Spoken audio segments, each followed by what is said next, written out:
Now, when refugees arrive in places like Moldova, which you just saw in Ivan's report, it can be frightening, of course, and that's where groups like ShelterBox come in. They hand deliver emergency shelter and supplies to those devastated by war. Now, ShelterBox's president says they're working with locals to provide help. 10 to 20,000 people a day. This is their first stop at this train station. We're in a small town. It's only 60,000 people. And I'll tell you that the Polish citizens are the first responders here.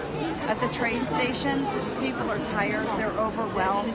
But I'll tell you, there are so many people here that are providing everything from soup and hot meals, bread. They're giving out SIM cards. They're helping people find rides. And at ShelterBox, we have deployed our response team here to Poland to see how we can mobilize support. You saw Kerri Murray there, and Kerri Murray from ShelterBox joins me now live from Poland. Tell us more about the immediate needs that you've identified that people need help with. I mean, a lot of these are very basic things of life, aren't they? You're right, they're so basic. It's around food, water, shelter, access to medical care. And the overwhelming majority of the people I met, and at that train station, 20,000 people a day, they're women, they're children, they're elderly, they're disabled, and they've come with little more than the clothes on their back, maybe a small bag, and they don't know what's next. So it's just the basic things for survival. And that's what we do every day at ShelterBox.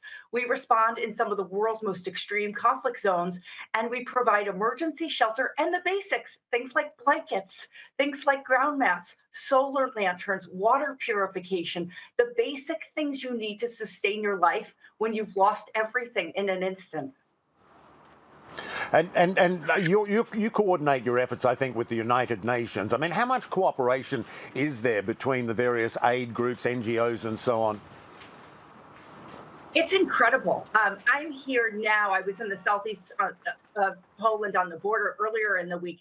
Today, I'm in Krakow. It's incredible to see the humanitarian agencies from around the world coordinating. We feed into the UN cluster system, the shelter cluster and logistics cluster. We're all here. We're all working together. We're all sharing knowledge. We're all sharing any sorts of needs assessments we're getting out of Ukraine, and we're working together. No organization can do it alone. It's the collective effort of all of these humanitarian agencies that are going to help provide life-saving assistance to these families fleeing Ukraine, and also to the very vulnerable people that are displaced within Ukraine, the internally displaced.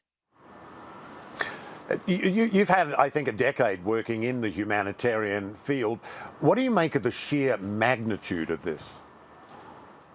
Never seen anything like it, ever. You know, this is the fastest growing refugee crisis in Europe since the Second World War. I have never seen movement like this as quickly. ShelterBox has been responding for a decade within Syria and massive displacement, as well as internal displacement refugee crisis. But this is so fast moving, and these neighboring countries, including Poland, are quickly becoming overwhelmed. 2 million refugees today. The UN is saying 7, I even heard 9 million potential. And these countries, like you mentioned, Moldova, they're going to quickly become overwhelmed. Yeah.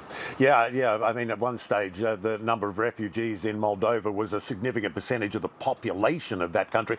I think, you know, one of the things that's difficult to do sometimes is to, get past the numbers, get people to put themselves in the position of these Ukrainians fleeing. I mean, last month, living normal lives in their homes. Kids are in school, they go to work, and then all of a sudden, they're refugees, possessing only what they could carry out. Yeah, their families have been ripped apart. At the train station, I met a mother. She traveled for 5 days. She went by foot, she went by bus, she went by train, and she came with her 10-year-old son. But she had to leave behind her 22-year-old son, who was forced to stay to fight. And so their families are ripped apart. They don't know if their homes have been destroyed. It's just awful. And they just need the basic things. We have to help these families. All right, Kerri Murray with ShelterBox. Appreciate you joining us. Appreciate what you're doing there in Poland. Thanks so much.